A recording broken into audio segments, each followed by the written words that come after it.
ఎలా ఉన్నారు? బాగానే ఉన్నాను. ఈ ప్రభుత్వం వచ్చి 30 రోజులు అవుతుంది కదా బాబు గారి పరిపాలన. ఈ పరిపాలన మీకు ఎలా అనిపిస్తుంది?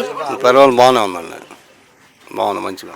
గత ప్రభుత్వంలో ఇసుక రేట్లు చాలా ఎక్కువ ఉన్నాయి కదా. ఈ ప్రభుత్వం ఇప్పుడు ఇసుక ఫ్రీగా ఇస్తుంది కదా. దాని మీద మీ అభిప్రాయం? చాలా బాగుంది చేస్తున్నారండి. ఎంత రేట్లు ఉండేది గత ప్రభుత్వంలో ఇసుక రేట్లు? ప్రభుత్వంలో చాలా రేట్లు ఉన్నాయండి. పనులే లేవండి అసలు. అసలు మేము రాడ్ బెండింగ్ టాపి పనికి వెళ్తే అసలు పనులే లేవు. ఇప్పుడు బాబు గారు వచ్చిన బాగుంది.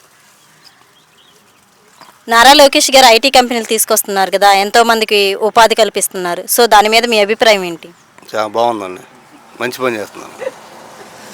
ఐటీగా బాగుంది. అమరావతి డెవలప్మెంట్ ఎలా చేస్తానన్నారు బాబు గారు? చేస్తారండి, చేస్తారు. ఎలా చేస్తారు? ఒక హైదరాబాద్ అలా హైదరాబాద్ ప్రపంచంలో రాజధాని చేస్తాడు అంతే. అయితే లేట్ అయినా 4 సంవత్సరాలు కానీ చేస్తాడు. బాబు గారు నమ్మకం ఉన్నది. బాబు గారి పరిపాలనకి జగన్ గారి పరిపాలనకి తేడా ఏంటండి? చాలా తేడా ఉందండి. నక్క నాకలో తేడా ఉంది. అది అనుభవం గల కూడా చంద్రబాబు గారు. జగన్ అనుభవం లేదు, అది వాస్తవం. అది ఈ బాబు గారి పరిపాలన ఆంధ్రప్రదేశ్ ఎలా ఉంటుందంటారు ఫ్యూచర్లో? ఫ్యూచర్లో బాగుంటుందండి. నెంబర్ 1 ఉండదు. ప్రపంచంలో నెంబర్ 1 రాజధాని అయింది అంతే. బాబు గారు నమ్మకం ఉంది మాకు అంతే. ఓకే, థ్యాంక్ యూ అండి.